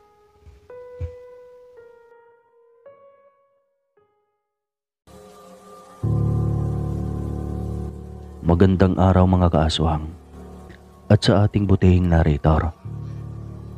Tuwagin niyo na lamang po ako sa pangalang Ronato. Edad 50 mahigit na sa kasalukuyan at naninirahan dito sa isang lugar ng Kabisayaan. Isa sa masugid niyong tagapakinig ang aking anak. Kaya naman nang malaman ko na pwede pala magpadala ng sariling karanasan sa inyong channel, ay hindi na ako nagdalawang isip na magpatulong sa aking anak kung paano magpadala ng kwento sa inyong channel. Nais ko lamang ibahagi sa inyo ang kwentong hango sa tunay kong karanasan noong kabinataan ko pa lamang. Subalit gaya ng iba ninyong sender, ay hindi ko nasasabihin pa ang eksaktong lugar ng pinangyarihan ito. Dekada 80 na mangyari ang karanasan kong ito. Nang mga panahong iyon ay naninirahan kami sa isang liblib na baryo kung saan mangilan-ngilan lamang ang nakatira at mabibilang mo pa sa daliri ang mga bahay na nakatirik sa baryo namin noon. Magkakalayo pa ang mga ito na kahit wala ka sa loob ng bahay mo ay swertehan na lamang kung may makakarinig sa iyo. Ngunit kahit ganoon ay may ikinaganda din naman iyon, sapagkat ang mga lupang bakante ay kung ano-anong mga pananim ang itinatanim namin. Hindi pa kasi uso ng mga panahong iyon ang agawan ng lupa. At kahit na may ibang nagmamay-ari roon, basta't walang pananim at talahiban pa ay maaari mo itong linisan at taniman. Basta ba ay magpapaalam ka lamang ng maayos sa may-ari ng lupa. Kaya naman masasabi kong kahit nasa liblib kami nakatira, ay maayos ang paninirahan namin noon. Nang mga panahong ito ay nasa edad 19 pa lamang ako. Sa edad kong iyon, ay kung ano-anong trabahong bukid na ang napasok ko. Ngunit madalas ay paggagapas ng palay ang trabaho ko noon. Iyon din kasi ang trabaho ng aking mga magulang at nakagisnan ko na iyon magmula pa ng bata pa ako. Marami kasing palayan sa lugar namin at mas malaki-laki ang kinikita ko sa paggagapas ng palay kaysa sa ibang gawaing bukid. Bukod kasi sa perang ipinapasahod sa amin ng may-ari ng palayan, ay hindi din mawawala ang isang sako o kalahating sako ng bigas na ibinibigay nito sa tuwing natatapos namin ang paggagapas ng palay. Kahit na mainit at talagang nakakapagod, ay hindi ko yun iniinda. Makatulong lamang sa aking mga magulang. Mahirap kasing kumita ng pera sa lugar namin. At ng mga panahong iyon ay mas iniisip ko ang maghanap ng pera kaysa sa paglalakwatsa. Isang araw noon, dumating sa bahay namin ang tiyuhin kong si Tio Manuel. Ibinalita nito sa aking ama na naghahanap ng tauhang maggagapas ng palay ang amo nito. Sumaktong wala kaming trabaho ng araw na iyon. Kaya naman agarang pumayag ang aking ama at sinabi nitong isasama niya ako para mas mapabilis ang pagtapos sa palay na gagapasin. O siya, alam niyo naman ang palayan ni Mang Dante. Kita na lang tayo roon bukas para makapag-umpisa na. Wika ni Tio Manuel bago pa ito magpaalam na aalis na siya at maghahanap pa siya ng iba naming kasama sa paggagapas. Malaki at malawak kasi ang palayan ni Mang Dante at minabadali daw nitong matapos agad ang paggagapas ng mga pananim nilang palay. Tango na lamang ang naisagot ng aking ama nang agaran ng umalis ang tiyuhin ko. Nagmamadali na kasi ito at baka abutan pa raw siya ng gabi sa daan. Kinabukasan nga ay maaga pa lamang, nagtungo na kami sa palayan nila Mang Dante, kung saan kinakailangan pa naming maglakad ng mahigit kalahating oras bago makarating roon at tatawid pa kami ng isang maliit na sapa. Sa sapang ito ay makikita mo sa tabi ang isang maliit na bahay at bantog sa aming baryo na aswang umano ang mag-asawang naninirahan roon. Ngunit ni isa sa mga kabaryo namin ay wala namang nakakapagpatunay na aswang nga sila. Ngunit hindi ako naniniwalang aswang ang mag-asawa na naninirahan sa bahay na iyon. Nakailang beses na kasi akong nakadaan roon ng gabi. Subalit wala naman akong napapansing kakaiba. Minsan pa nga ay nakakasalamuha ko sila at nakakabatian sa tuwing dumadaan ako. At naaabutan kong may ginagawa sa labas ng bahay ang mag-asawa. Mababait at magigilaw naman sila kapag nakakausap ko. Nang makarating nga kami sa palayang paggagapasa namin ni Itay, ay agad na naming inumpisahan ang paggagapas. Marami-rami kaming kasama ng araw na iyon. At isa na roon ang matandang si Mang Ado. Ang matandang nakatira sa bahay na nasa tabing sapa. Makalipas ang ilang araw na paggagapas namin ng palay, ay nabalitaan kong umuwi na ang nag-iisang babaeng anak nila Mang Ado. Tawagin na lamang natin sa pangalang Mila. Ayon kay Mang Ado, ay galing pa umano ito sa malayo sa kadahilanang namasukan ito bilang kasambahay. Hanggang sa isang hapon nga noon, matapos namin maggapas ng palay ay naghugas ako ng katawan ko sa sapang malapit sa bahay nila Mang Ado.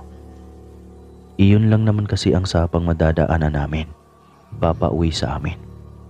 Kaya doon ako laging naghuhugas ng katawan sa tuwing umuuwi ako.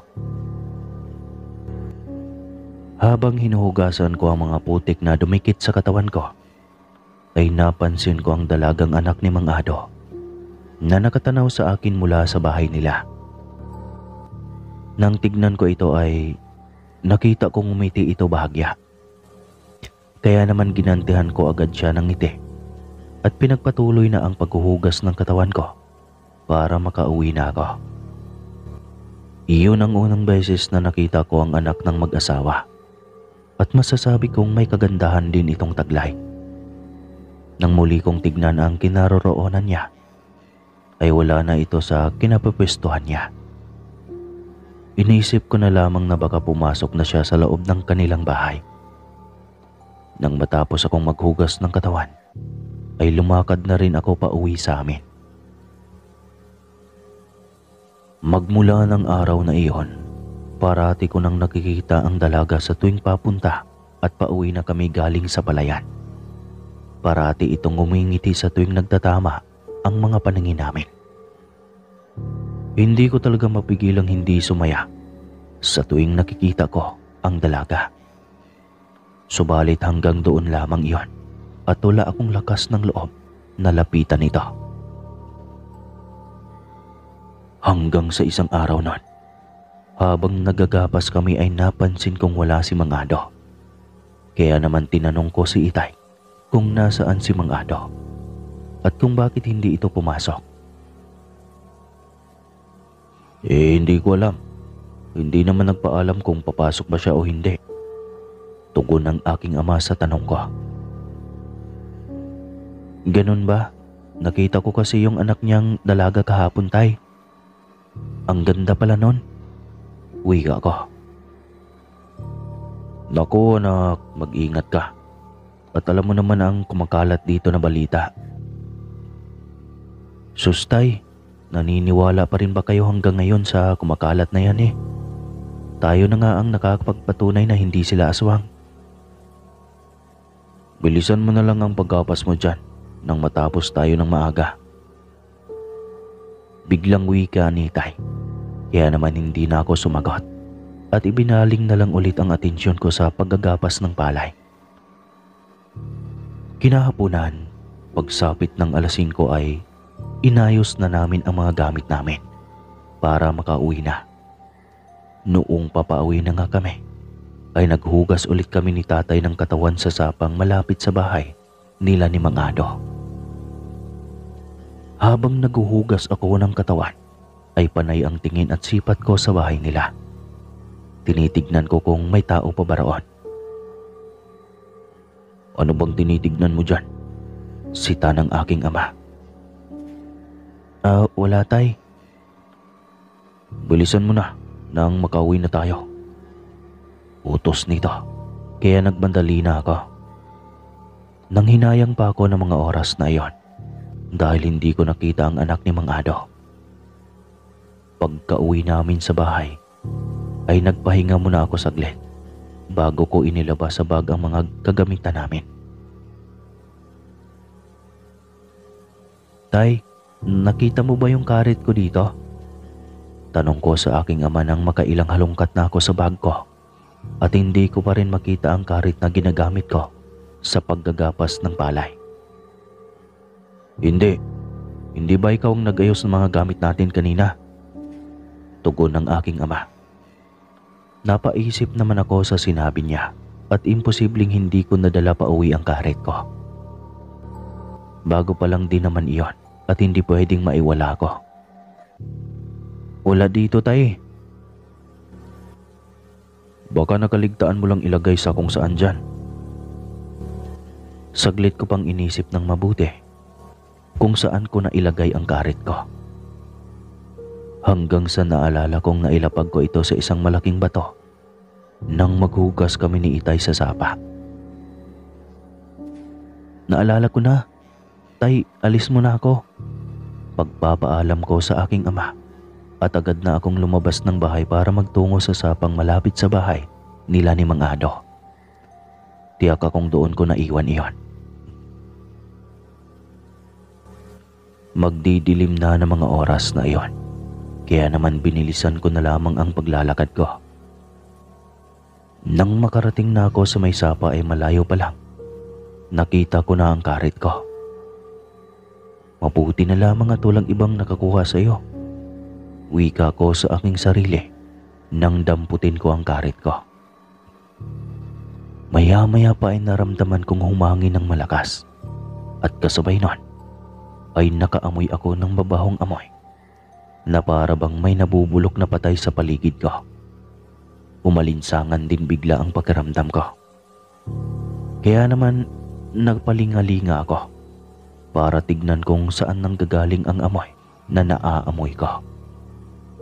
Subalit nang dumako ang paningin ko sa kabilang tawid sapa, ay napakunot ang noo ko nang makita ko ang isang babaeng nakatayo.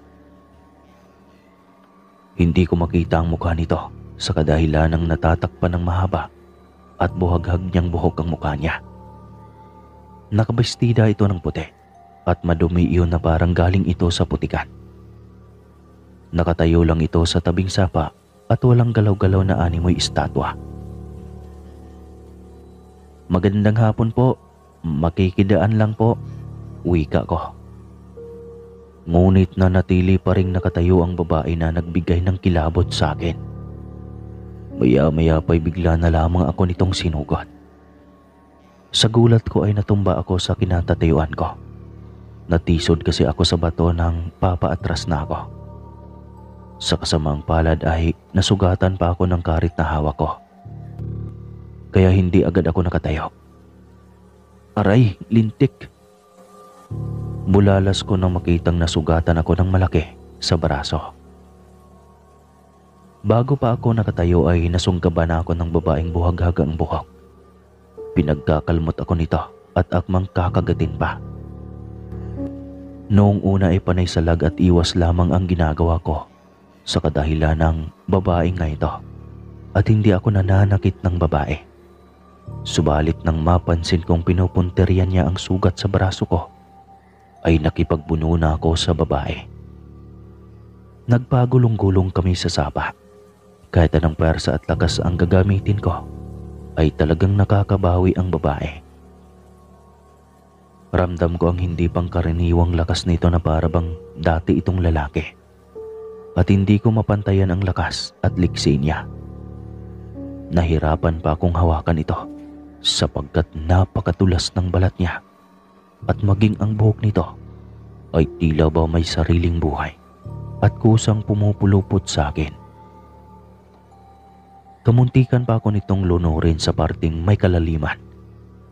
Kung hindi ko pa nahawakan ang karit ko at nataga ito sa mukha, ay talagang malulunod na ako. Subalit daplis lang ang natamo ng babae sa ginawa ko at hindi ito napuruhan. Agaran itong napaatras at napatingin sa akin. Doon ay natigilan ako nang makita kong ang babaeng dumumog sa akin ay ang dalagang anak ni Mang Ado. Nakita kong tumulo ang dugo nito mula sa sugat na natamo niya.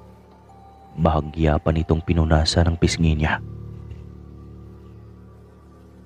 Nang makita niya ang sariling dugo ay nagkukumahog itong nagtatatakbo papalayo sa akin. Natigilan talaga ako sa nakita ko at hindi ko alam kung ano ang gagawin ko.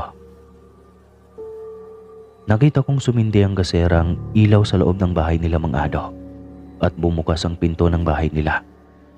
Doon ay pumasok ang babaeng dumumog sa akin. Nakita ko pa si Mang Ado na sinipat-sipat ang paligid bago tuluyan niyang isinara muli ang pinto. Dahil sa madilim na sa kinaroroonan ko ay paniguradong hindi ako nakita ni Mang Ado. Iika-ika akong naglakad pa uwi sa bahay namin at sa pagiging lutang ko ay hindi ko nadala ang karit na siyang ipinunta ko sa sapang iyon. Hindi ko alam kung nabitawan ko ba ito o anong nangyari. Pagkadating sa bahay, "Anong nangyari sa'yo? Bakit ganyan ang itsura mo?" Nag-aalalang salubong sa akin ng aking ina. "Anong nangyari sa'yo? Sinong may gawa niyan sa'yo?" Dagdag pa ng aking ama. Hindi agad ako nakasagot sa tanong nila. At hindi ko alam kung papaano ko sasabihin sa kanila ang nangyari sa akin.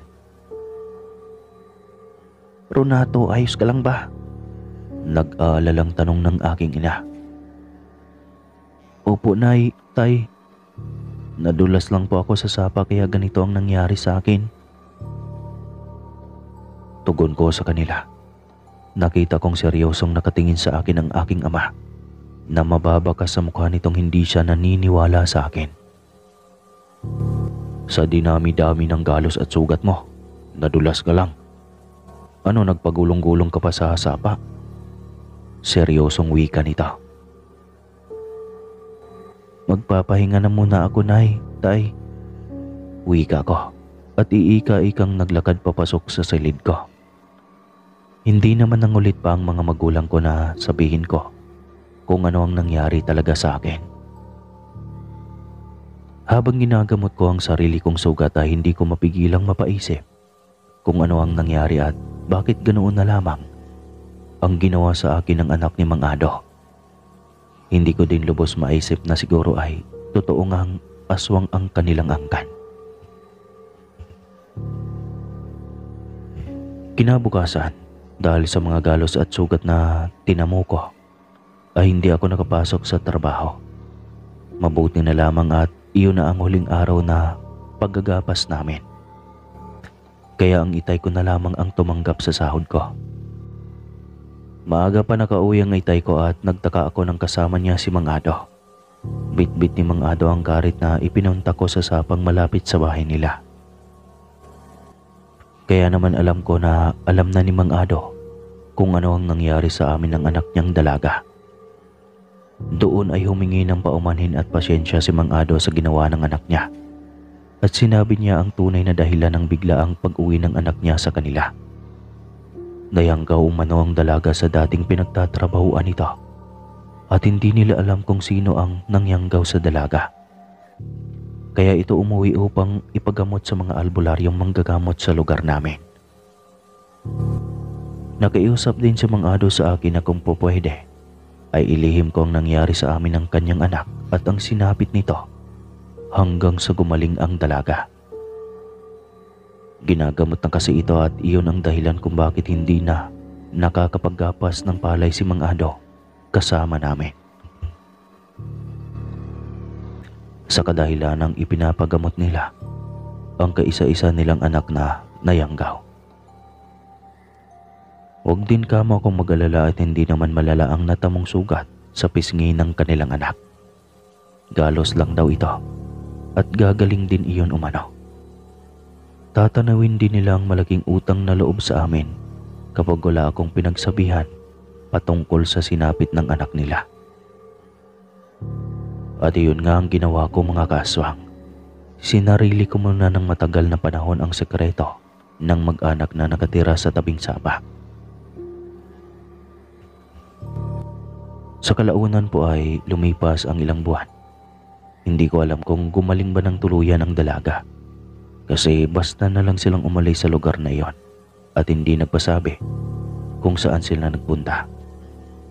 Kung kayo tatanungin, ano sa inyong palagay? Gumaling ba o nagmamagaling na yun ngayon? Dito ko na lamang po tatapusin ang aking kwento, mga kaswang. Maraming salamat po sa lahat ng nakikinig. Muli po, ako po si Renato ng Kabisayaan. Salamat sa pag-subscribe.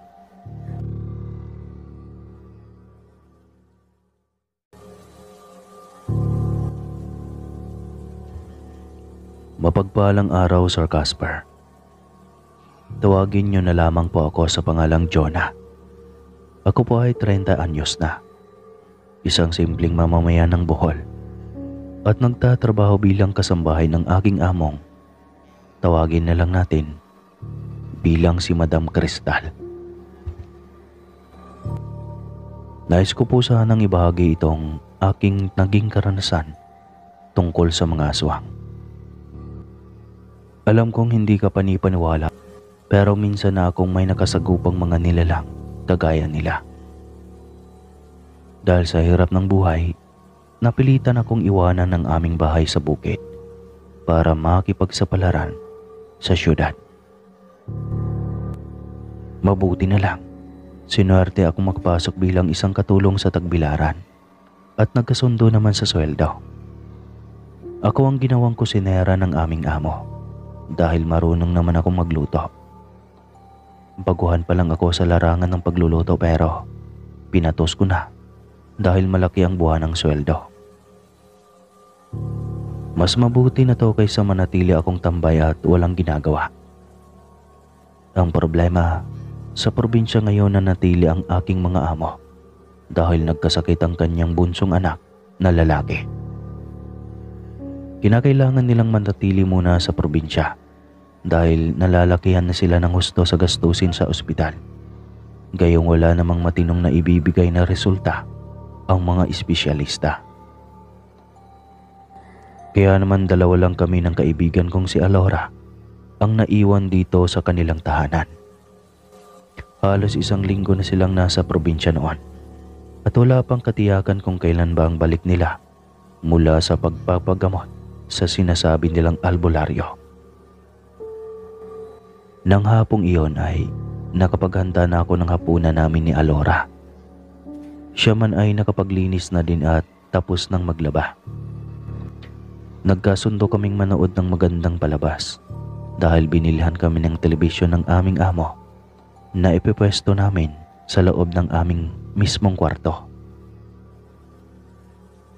Dahil wala naman si Ma'am Cristal, ay maaga kaming makakapagpahinga. Wala na kasi kaming kailangan gawin dahil kaming dalawa lang naman ni Alora. Hinintay ko noong maisara niya ang pinto, tsaka ako naman sa mga bintana. Sigurado kaming nakalock na ang lahat ng pwedeng daanan ng loob ng bahay bago kami nagpasyang kumain ng hapunan. Kagaya ng nakagawian, nagligpit kami ng pinagkainan at nagtulong sa paghuhugas ng plato. Sabik pa kaming nagunahan sa pagbuhay ng telebisyon nang makapasok kami sa kwarto. May paboritong palabas kaming sinusundan sa isang channel. Kaya kahit isang saglit ay ayaw naming may mamiss na eksena. Nasa kalagitnaan na kami ng panonood nang makaramdam ako ng tawag ng kalikasan. Kinalabit ko si Alora. Sabay sabing samahan niya muna ako sa banyo. Pinanlisikan niya ako ng matanon. Aniya, napakaswerte ko naman daw kung sasamahan pa niya ako. Gayong nasa kusina lang naman ang banyo at hindi na namin kailangan lumabas ng bahay. Medyo natatakot kasi ako sa kusina paggabi na. Wala akong pinagkukwentuhan pero may third eye ako. At kung ano-ano lang ang nakikita. Noong bata pa nga ako, suki na akong bisite ng isang white lady na may mga panahon pang sumasama sa akin sa bahay. Nagtatago sa ilalim ng kama ko at may mga panahon pang kinakausap niya ako. Takot na takot ako noon pero wala naman ako magawa dahil hindi ako pinagtanggol ng aking mga magulang. Sa katunayan niyan, palagi pa nila akong pinaparinggang baliw. Kaya ayaw na ayaw kong malaman ng iba na may kakayahan akong sadyang kakaiba sa lahat. Naging tahimik na lang ako at nasanay na mag-isa. Tanging si Alora lang ang nakakaintindi sa akin dahil siya man ay may kapatid na may third eye. Sabi pa ng babae, may mga panahong hindi sila pinatutulog ng kanyang kapatid. Palagi itong ginagambala ng isang hindi nakilalang nilalang na walang ibang ginawa kundi ang takutin ng kanyang kapatid. Sabi niya, ang mga ganitong nilalang ay hindi dapat binibigyang importansya. Kapag nalaman kasi ng mga nilalang na nakikita sila ng isang tao, ay babalikan nila ito at susundan saan man magpunta.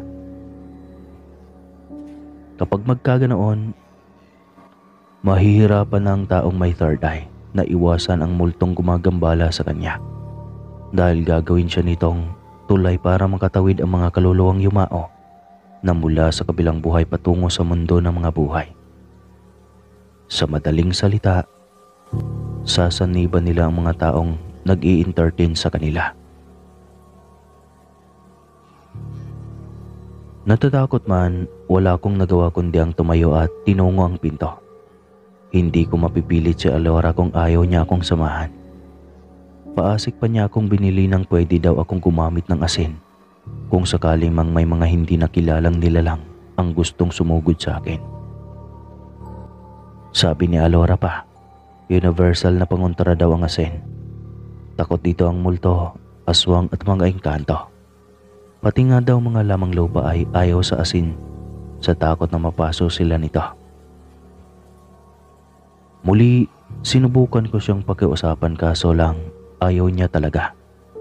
Sabi pa niya, para mapanatag ako ay iwanan kong bukas ang pinto para makita niya kung ano ang mayroon sa salas. Ipinaikot ko pa ang aking mga mata saka nagdadabog ng tinungo ang kusina. Sinindihan ko pa talaga ang mga ilaw para siguradong nakikita ko ang lahat ng bagay sa aking daraanan. Maayos naman akong nakarating sa kusina. Tahimik at wala nang maski pusang gumagala para magnakaw ng tirang ulam. Kung nangyari lang ito sa ibang pagkakataon, talagang hindi na ako lalabas. Takot akong magbanyo nang wala sa oras dahil ilang gabi na akong may naririnig na huni na alam kong kagagawan ng mga aswang.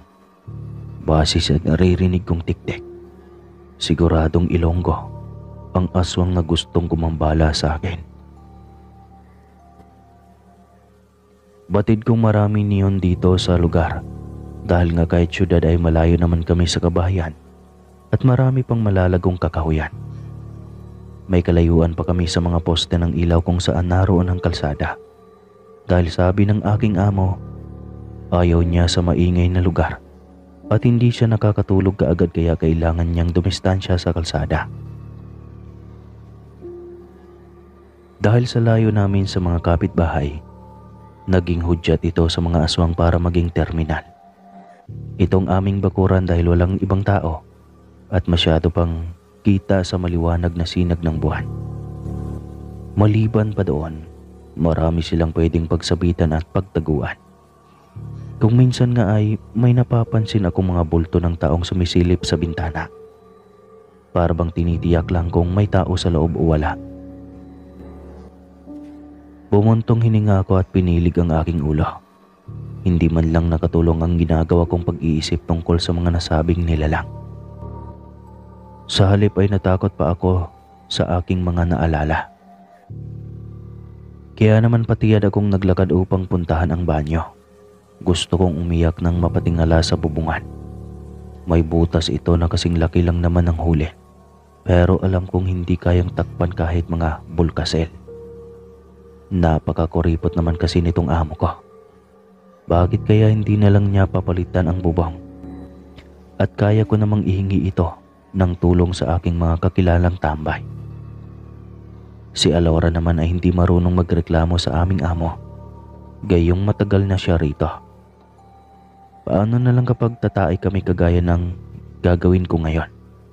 Halimbawa kapag umuulan, magpapabasa na lang kami. Bago pumasok sa banyo ay mahigpit ang pagkahawak ko sa lalagyan ng asin na gagamitin kong pangontra sa aswang.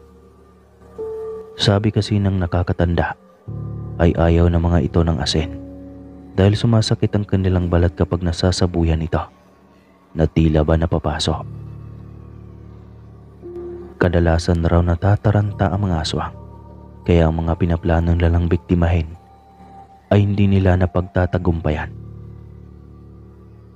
Bago ako maupo na parang rena sa inidoro, walang babalang napatingala ako sa bandang ulunan ko kung saan bandang butas. Ewan ko ba, bigla akong kinilabutan ng mapansing tila may kumurap na animoy kasin laki ng huli na butas. Tinagundong ng kaba ang aking dibdib at pinanlamigan ako ng kamay. Pinagpawisan ako ng malapot habang utal-utal akong nagsalita ng mga katagang nagpapakita kunwa ng katapangan. Diyos ko, mukhang aatakihin ako ng maaga sa takot kahit wala akong nakikita. Ginawa ko ang aking obligasyon sa sarili ng makapwesto. Medyo matagal na akong nakaupo nang makarinig ako ng mahina ngunit mabibigat na paghinga sa bubungan. Tila gumagapang at naghahanap ng magandang pwesto para makita ako ng malinaw. Nagsimula na akong mabingi nang mas lumakas ang kabog sa aking dibdib. Hindi ko malaman kung titingala pa ba ako o yuyuko na lang. Baka kasi kapag nanatili akong nakayuko ay wala akong kamalay-malay na gumagapang na pala papunta sa kinaroroonan ko ang kung anong masamang elementong gusto akong patayin. Tahimik akong nakiramdam. Gayon na lang ang tinis ng ginawa kong pagtili at halos atakihin ako sa takot nang may makita akong nilalang sa ibabaw ng bubungan na magulo ang buhok. Mapula ang mga mata. May mga pangil at mahahabang kuko. Dahil sa pagkabigla ay bigla kong ibinato ang lalagyan ng sabon, kaya lumikha ito ng ingay.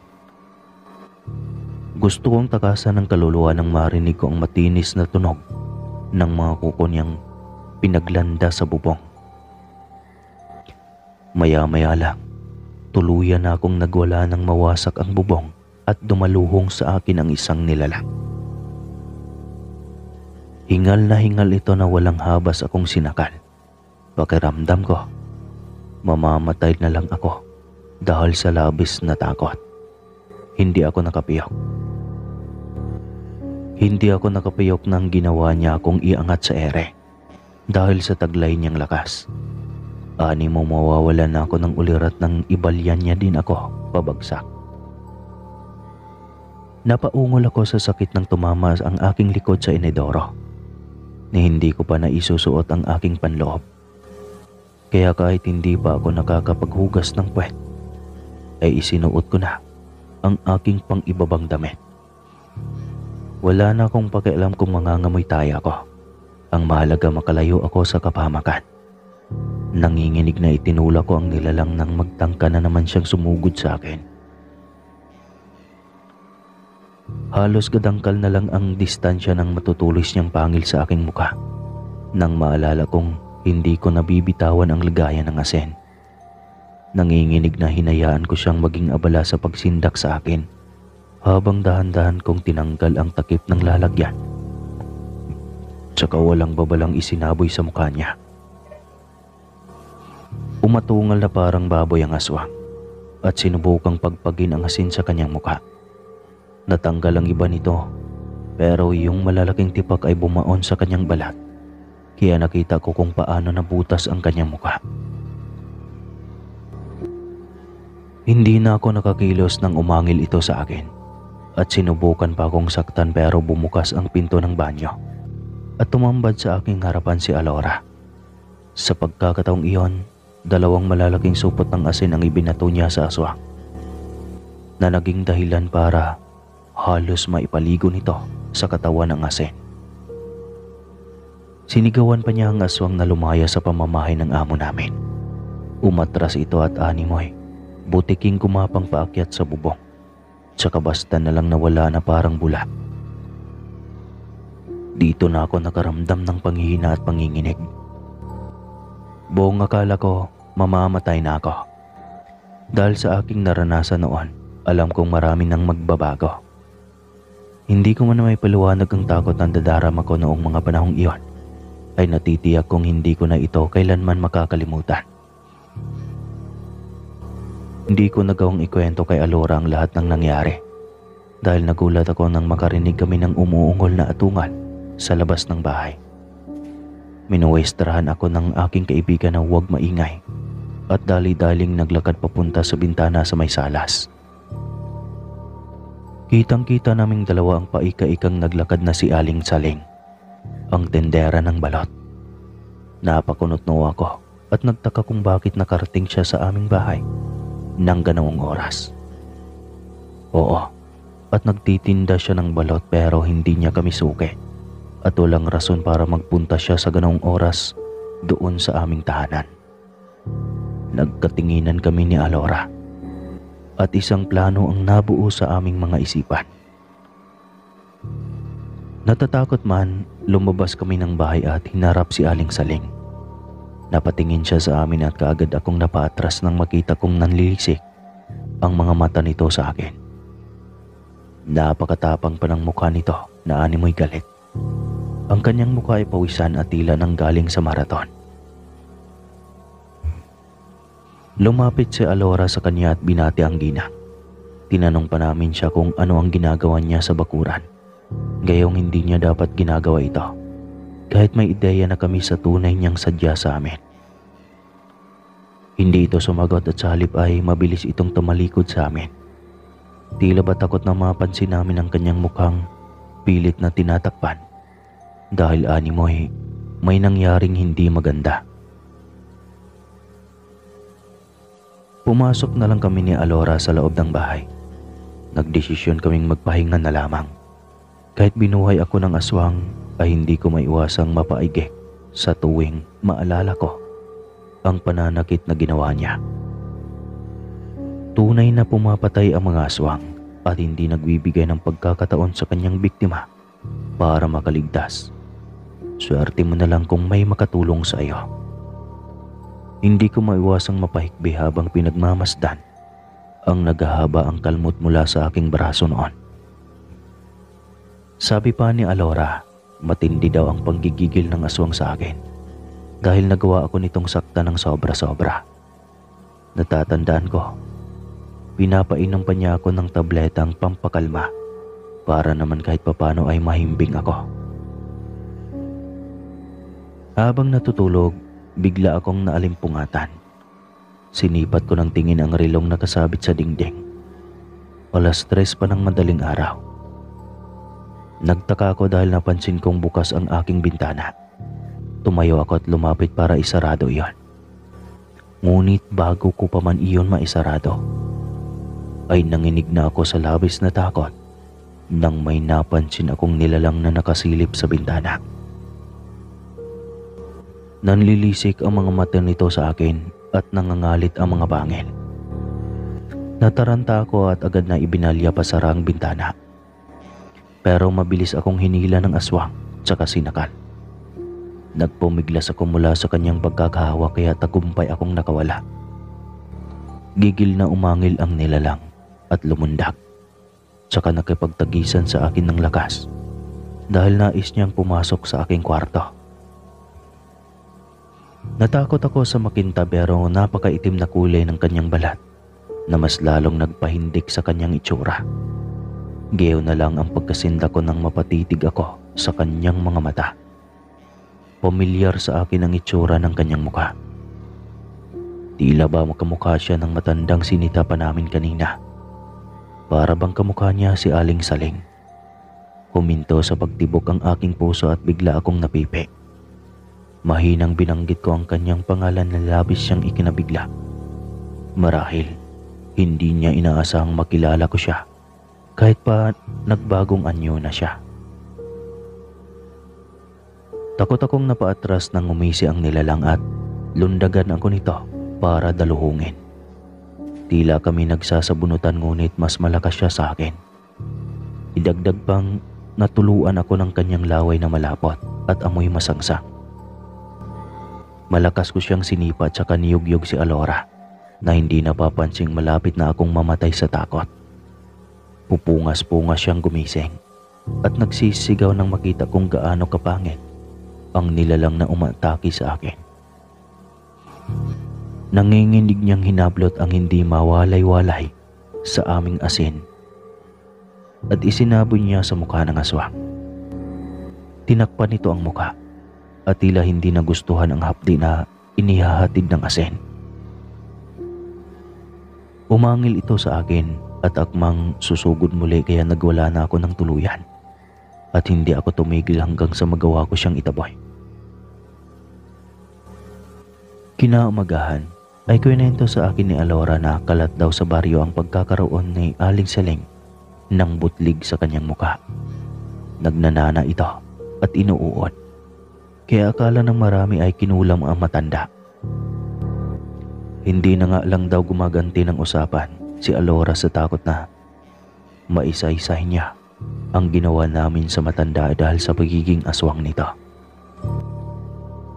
Tanging dasal ko lang, huwag na sanang balikan pa kami ni Aling Saling dahil baka sa susunod isang truck na asin na ang ipaligo namin sa kanya sakaling tangkain pa niya kaming pakialaman. Ni hindi pa namin kinakwento sa umuwi naming amo kung bakit kay bilis naming naubos ang asin na budget namin para sa isang buwan. At hanggang dito na lang po ang aking kwento mga kaswang. Sa ngayon po ay okay naman ako dito. Hanggang ngayon ay nandito pa rin ako. Maraming salamat po sa lahat ng nakikinig. More power po sa inyong channel at God bless. Muli po, ako po si Jonah ng Bohol. Maraming salamat sa lahat ng hindi nakakalimot mag-subscribe.